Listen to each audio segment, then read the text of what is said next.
This is the real Leonidas. The terrifying monster of Sparta. 300 men stood against 1,000,000. One king became immortal. But here's what they don't tell you. The hero of Thermopylae was also the enforcer of history's most brutal state-sanctioned murder system. And the 300 weren't the only ones who died at his command. Every year, Leonidas oversaw the ritual murder of thousands of innocent people, not Persians, but Greece's own enslaved population. The very survival of Western civilization supposedly rested on this man's shoulders. But what if the cure was worse than the disease?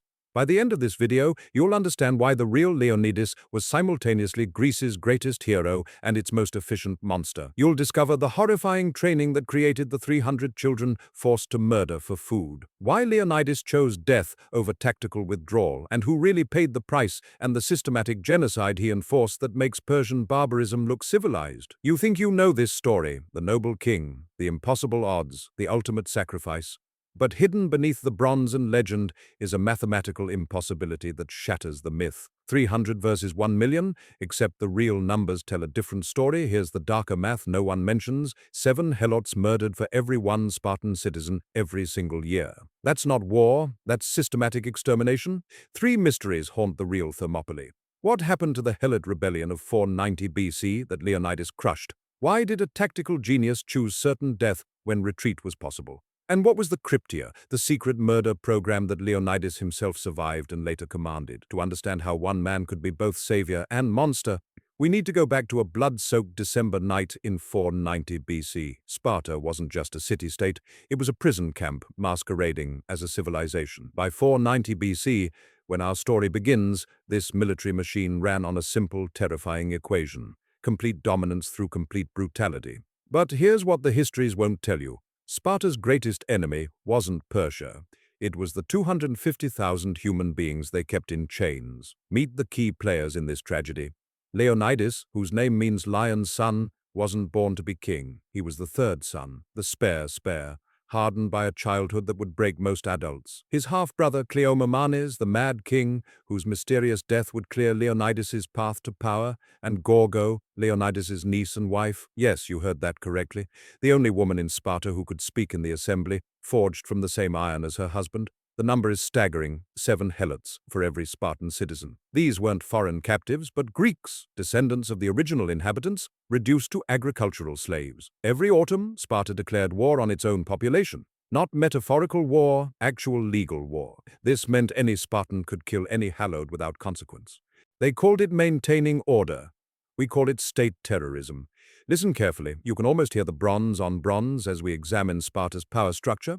2 kings ruled simultaneously, a system designed to prevent tyranny that instead created double the oppression. 5 E4s elected annually wielded the real power. The Gerousia, 28 elders over 60, decided who lived and died, and binding it all together, the Agoge, the training system that turned boys into weapons. But Leonidas had one advantage Xerxes couldn't imagine. He'd survived the most brutal military training in human history. At age 7, the state had stolen him from his mother. What they gave back 23 years later wasn't human anymore. But how does a prince become a monster? It started when Leonidas was 7 years old. The Agoge didn't create soldiers, it manufactured killers. When 7-year-old Leonidas was torn from his mother's arms in 520 BC, he entered a system designed to destroy everything weak, everything compassionate, everything human. This is where the story gets truly dark. Boys slept naked on reed beds they gathered themselves, food deliberately insufficient, forcing them to steal or starve. The punishment for theft wasn't for stealing, it was for getting caught. One boy, legend says, let a stolen fox gnaw through his stomach rather than reveal his crime. They called this education. Modern psychologists have another word: systematic torture. But wait, it gets worse. At age 12, each boy received a mentor, an adult warrior, who would shape his development. The nature of these relationships, let's just say Sparta's approach to pedagogy, would horrify any civilized society. Then came the Krypteia selection at 18. The most promising killers were sent into the countryside with daggers and a single order: kill Helots, any Helots. Bonus points for the strongest, the ones who might lead rebellions. Leonidas excelled. His instructors noted his particular efficiency, his ability to disconnect from the act. When he returned from his Krypteia with 17 confirmed kills, above average, they knew they had created something special, something monstrous. Then something happened that defied all military logic. In 490 BC, King Cleomenes, Leonidas's half-brother, died under mysterious circumstances, found in prison, supposedly a suicide. though the wound suggested otherwise. Leonidas, the third son, who should never have ruled, suddenly ascended to the Agiad throne, his first act intensifying the Agoge program. His reasoning: Persia grows strong, Sparta must grow harder. The selection of the 300 began years before Thermopylae. Leonidas didn't want the best warriors. He wanted men with living sons, men whose bloodlines would survive.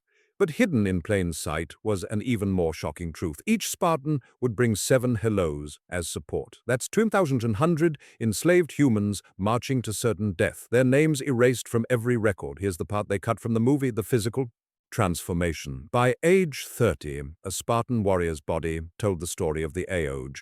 Scars covered approximately 40% of their skin. Deliberately broken and reset bones created denser skeletal structures. Their pain tolerance exceeded normal human limits. Leonidas himself bore a distinctive scar from right eyebrow to left jaw, a training accident that nearly cost him an eye. The Persian threat had been growing since Darius's defeat at Marathon. When Xerxes inherited the throne, he inherited his father's humiliation and hunger for revenge. By 481 BC, reports reached Sparta. The largest army in human history was mobilizing. 2 million men, they said. The earth trembled beneath their march. Modern archaeologists found something that changes everything. Weapons caches dated to 481 BC, hidden throughout Spartan territory. Leonidas wasn't preparing for defense. He was preparing for something else entirely. The oracle at Delphi had whispered a prophecy. Either Sparta would fall or a Spartan king would die. Leonidas had already made his choice. When the earth shook under 2 million Persian feet, Leonidas had already decided who would live and who would die. Dawn, August 480 BC. The march to Thermopylae began with a lie. Leonidas told the Fours he was leading a sacred guard to the Kara festival. In reality, he was marching 300 Spartans and 2,100 Helots toward certain death. But Leonidas smiled because he knew something the Eors didn't. Day 1 covered 70 men. The Spartans sang pans, war hymns that echoed off mountain walls.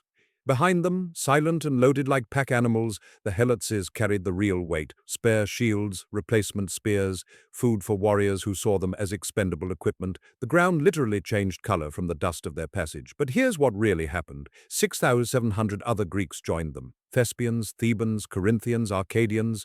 History forgot their names because Sparta wrote the story. These weren't just allies, they were witnesses Leonidas would need to eliminate. The math was simple. Dead men tell no tales. The hot gates earned their name from sulfur springs, that riot of the underworld. The pass, at its narrowest, spanned 50 efed, wide enough for maybe 8 men standing shoulder to shoulder. Mountains rose on one side, cliffs dropped to the sea on the other. Leonidas walked the ground like a man selecting his own grave. "Perfect," he said, his captain asked. For defense, Leonidas didn't answer. Then came the sound no soldier ever forgets: Persian scouts, light cavalry, probing for weakness. The Spartans didn't form ranks. Instead, they exercised naked, combing their long hair. The psychological warfare had begun. One captured scout brought before Leonidas was released with a message: "Tell Xerxes the sons of Heracles await." Scientists now know what really happened during those first negotiations. Xerxes sent envoys offering terms: submit, keep your lands, become friends of the Persian Empire, reasonable by any standard.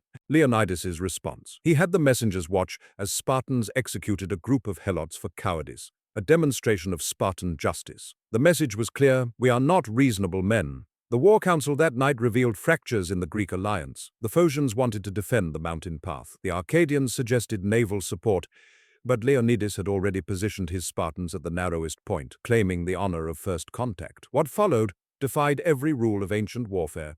He ordered defensive positions abandoned, aggressive stance only. Unknown to the other Greeks, Leonidas had received intelligence about the Anopa path over the mountains. A local named Philtis had already made contact, offering to guide Persians around the pass for gold. But wait, archaeological evidence suggests Leonidas knew about this secret path all along. Stone markers, clearly Spartan, have been found along the route. The betrayal was anticipated, maybe even encouraged. The smell alone drove men mad. 10,000 Persian horses, 200,000 men, the sulfur springs, the sea. As night fell on the second day, Greek allied forces numbered exactly 7,000 against them. Conservative estimates place Persian forces at 200,000, not the mythical millions. Still impossible odds. But Leonidas had one more card to play. That night he gathered his 300. Breakfast, Well, he told them, for tonight we dine in Hades. But to his Helot contingent he gave different orders that would horrify modern military ethicists. They were to hold the wings, absorb the arrow storms, buy time with their bodies. Not one chronicler recorded their names. The Thespians, all 700 of them, volunteered to stay. Their commander Demophilus was either incredibly brave or incredibly naive. He didn't know about Leonidas's final protocol, the one that would ensure no allied witness survived. Then Leonidas did something unthinkable. He sent away the other Greek forces. "Tell them Sparta held," he said. They thought it was mercy. It was actually calculated murder. As dawn approached on the third day, Leonidas stood with 300 Spartans, 700 Thespians, 400 Theans held against their will as suspected Persian sympathizers, and 2,100 Helots, approximately 3,500 men against an army that blackened the horizon. The real number will chill your blood, not because of its size, but because of how precisely Leonidas had calculated who would die. Then came the morning when Xerxes himself rode forward, and everything changed. 5:47 a.m., day 1, the bronze bell of struck helmets announced the beginning. Xerxes had sent his Median troops first, expendable forces, to test Spartan resolve. What happened next would haunt Persian soldiers for generations. The phalanx moved like a single organism, spears creating a hedge of death 8 ft'd beyond the shield wall. In 15 minutes, 500 Medians lay dying in the dust. The Spartan rotation system was mechanical genius. Every 15 minutes, fresh warriors rotated to the front. But look closer. Helots dragged away the wounded, held the flanks, died in droves. For every Spartan that fell, 7 Helots perished. The ground became mud, but not from rain. Then something extraordinary occurred. The Spartans began their dance of death. The perish, seemingly retreating in disorder, they lured Persian forces into the narrow pass. Then, at a signal they wheeled with parade ground precision. Spears found gaps in Persian armor with surgical accuracy. The funnel became an abattoir. Persian bodies piled so high they formed barriers. Xerxes watched from his golden throne as his Medians broke. Time for the professionals. Enter the immortals. 10,000 of Persia's finest, never before defeated. Their scale armor glittered like serpent skin. Their reputation alone had conquered cities, but the immortals had never faced the Agoge's graduates. Here's the part no historian wants to admit. It wasn't courage that made Spartans superior, it was programming. Where Persians fought to live, Spartans had been taught to die. The phalanx pushed forward, a bronze glacier grinding everything in its path. Spears broke, replaced instantly by Helot runners. When shields splintered, fresh ones appeared. The support system was invisible but essential. The killing became mechanical. Thrust, twist, withdraw, step forward over the corpse, repeat. Persian arrows fell like rain. Witnesses spoke of the sky darkening. Dionychus, a Spartan officer, made his legendary quip. "Good, then we shall have our battle in the shade," but hidden beneath the bravado was calculation. Each Spartan carried only what he could use. Each Helot carried replacement everything. By noon, Persian casualties mounted toward 2,000. Spartan losses fewer than 50, though Helot casualties already exceeded 200. The narrowness of the pass neutralized Persian numbers. Waves of attackers compressed into a killing field 50 ft wide. The mathematics of death favored the defenders for now, but Xerxes had more than numbers. As afternoon sun blazed, he deployed psychological warfare. Musicians played to tire the mind. Incense burned to mask the stench of death. Fresh troops rotated in continuously while the same Spartans held the line. This is where Leonidas's selection criteria proved genius. These men had trained together since childhood. They could fight blind, knowing exactly where their brothers stood. Night brought no relief. Persians attempted infiltration, sending Scythian troops through darkness. The Spartans were ready. They'd coated their bronze with mud to kill reflection, stationed Helot sentries as tripwires. What followed wasn't battle, butchery. Persian night fighters, elite in their own right, died in darkness, killed by men who'd trained blindfolded since age 10. Day 2 dawned on a charral house. Conservative estimates place first-day Persian casualties at 5,000. The myth says 20,000, but even 5,000 corpses in that narrow space created logistical nightmares Persians couldn't retrieve. They're dead without entering the killing zone. Disease threatened, morale plummeted. Xerxes deployed his reserve forces, Saka warriors, Bactrian cavalry, useless in the pass, Ethiopian marines.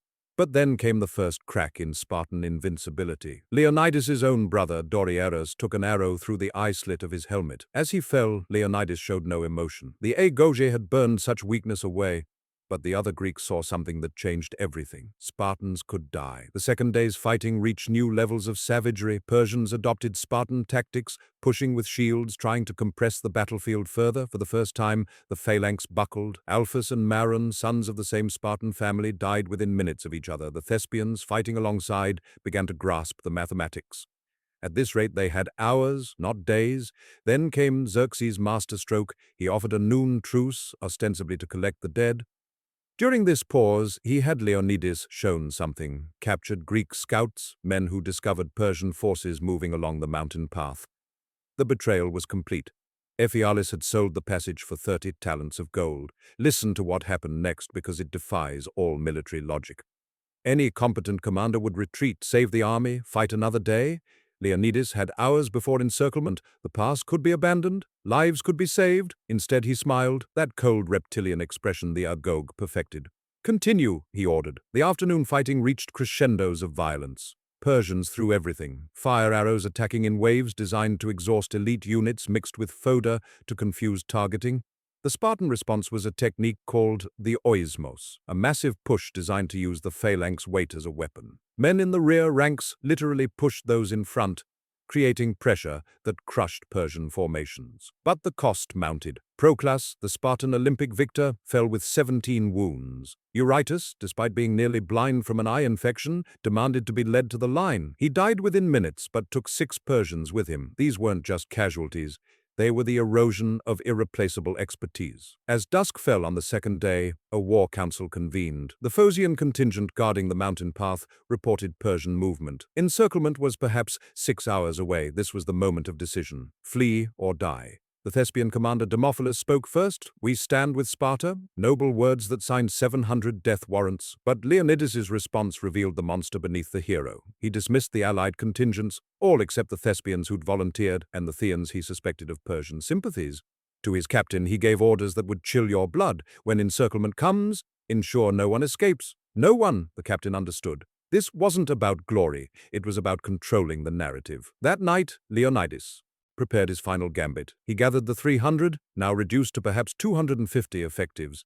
His speech, recorded by the sole Spartan survivor, was not about freedom or Greece. It was about immortality through death, about becoming more than men. But to the 1,800 surviving Helots, he gave different orders: hold the wings at all costs, absorb the arrows, buy time with bodies. The final dawn came with Persian trumpets from 3 directions. The immortals had circled through the mountains. The main force pressed the front. Naval elements threatened the flank. Encirclement was complete. What followed wasn't a last stand. It was orchestrated mass suicide designed to create a legend. The Spartans abandoned the wall, fighting in the open to kill more before dying. But here's what they don't tell you. As the battle became hopeless, Leonidas ordered something unthinkable. The Helots, who'd served so faithfully, were to be killed first, not by Persians, but by Spartans. No witnesses, no slaves returning to speak of what they'd seen. The Theans, trying to surrender, were cut down by their supposed allies. The final phase became legend. Leonidas fell early, his body becoming a rallying point.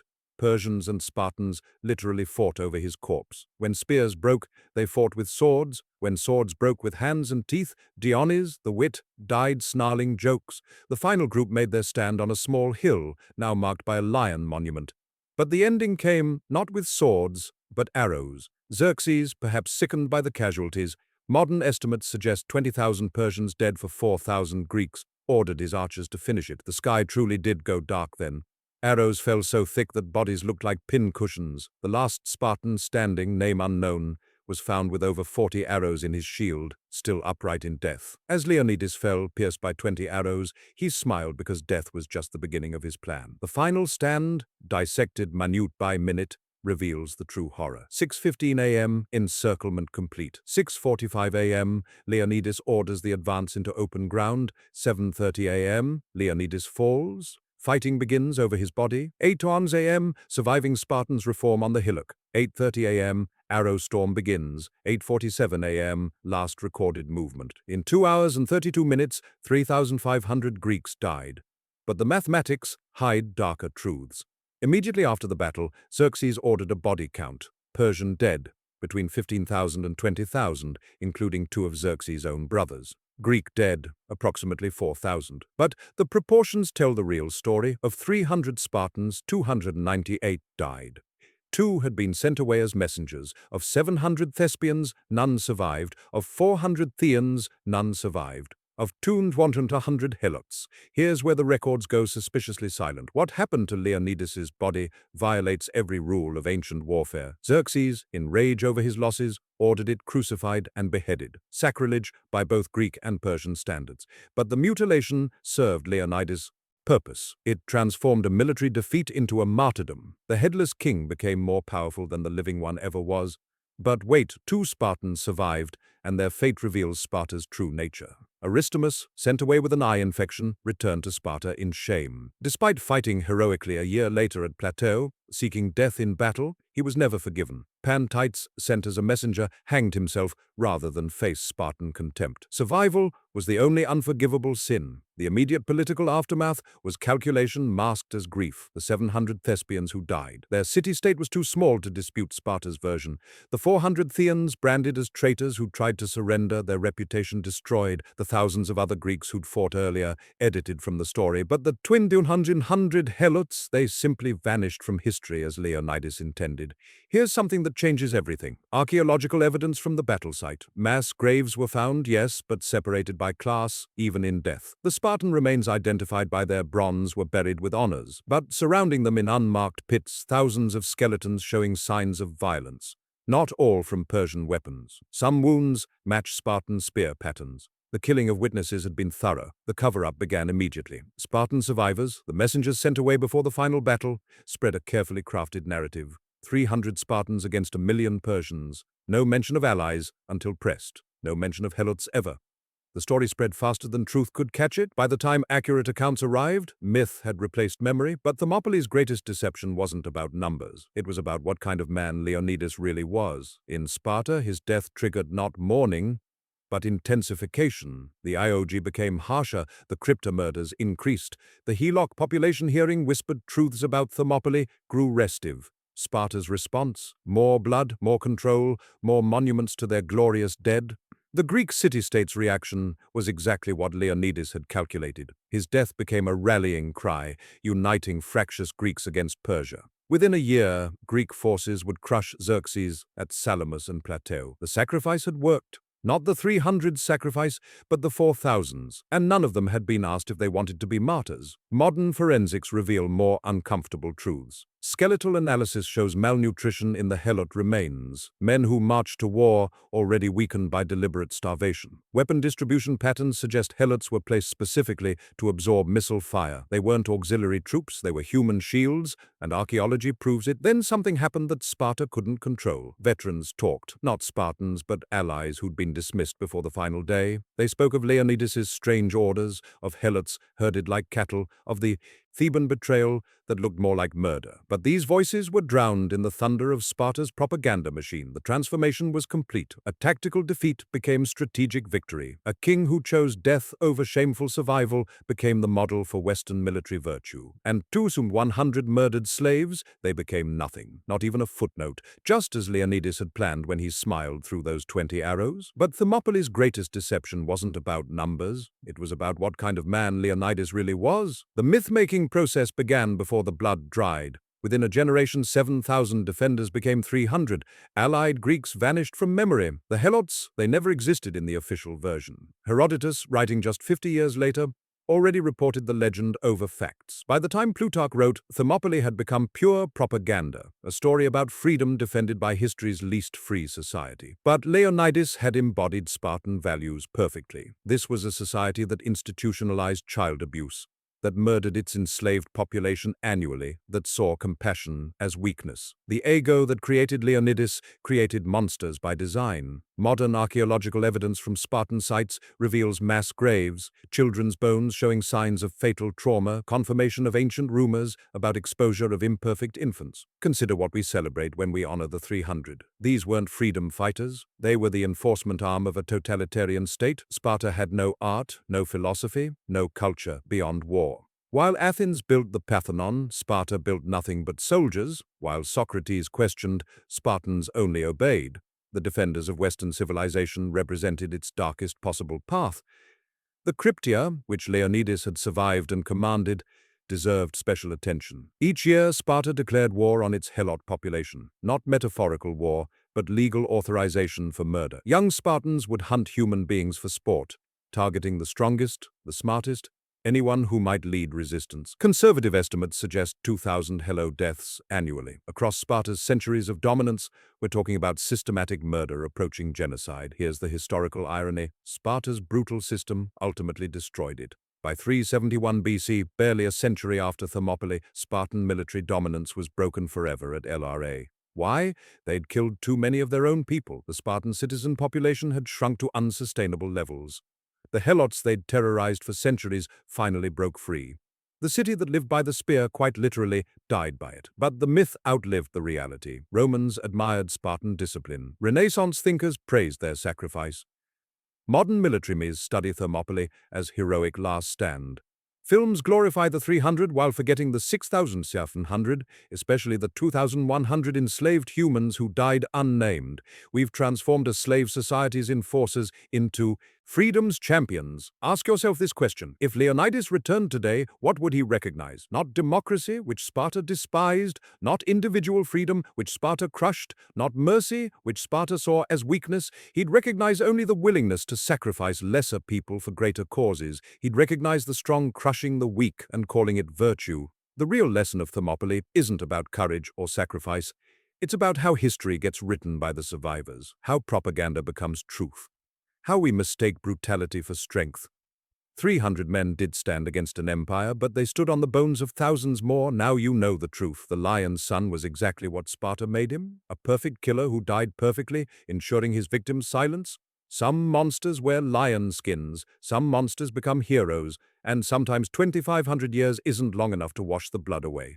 300 Spartans and 20,000 forgotten dead. That's the real mathematics of Thermopylae. That's the real legacy of Leonidas. Remember that?